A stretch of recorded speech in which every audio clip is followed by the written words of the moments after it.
Waymo gets approval in LA.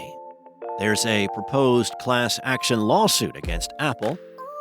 And Apple may skip a spring event and announce new gear online instead. It's Monday, March 4th, and this is Engadget News.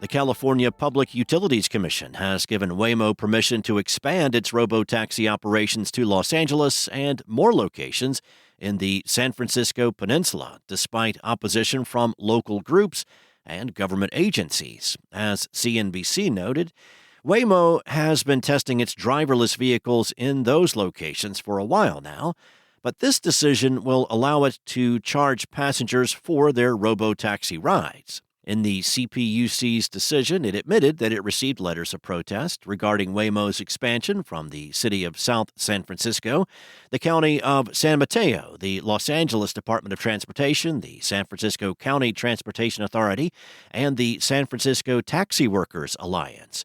And it received those letters before the agency suspended Waymo's expansion efforts in February for up to 120 days following the Alphabet-owned company's revelation that it had issued a recall for its vehicles.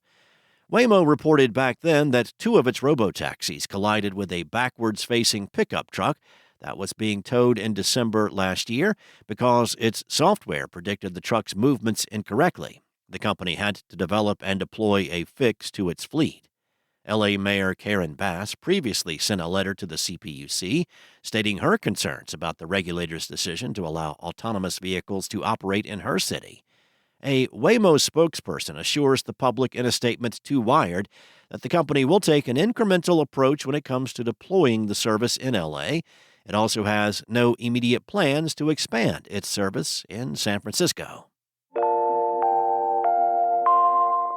A class action complaint filed against Apple on Friday in a Northern California court has accused the company of creating unfair conditions to ensure iCloud remains the dominant cloud storage choice for its devices.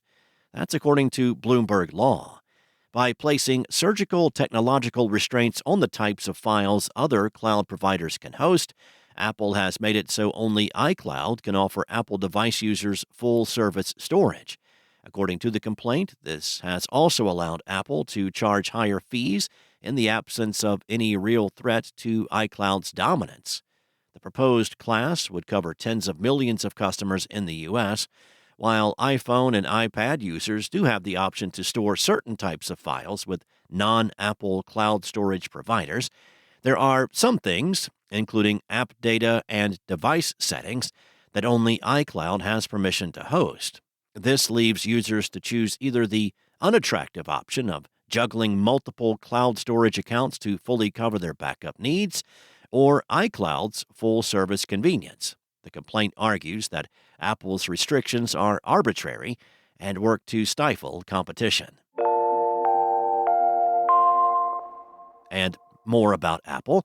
The company is expected to have some big releases coming up soon, including new iPad Pro and iPad Air models and the M3 MacBook Air. But it's reportedly not going to host a big spring launch event for the announcements. In the Power On newsletter, Mark Gurman reports that Apple is planning to announce the new products on its website with a series of online videos and marketing campaigns.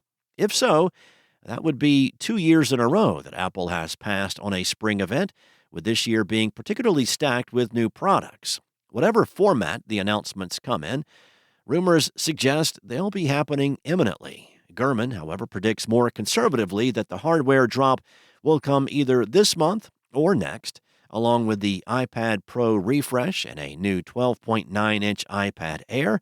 Gurman reports that Apple is planning to announce new Apple Pencils and Magic Keyboards. It's also expected to release the M3 MacBook Air in 13-inch and 15-inch models.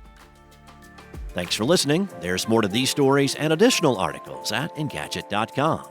This episode featured journalism by Engadget contributor Mariella Moon and weekend editor Cheyenne McDonald and was produced by Spoken Layer.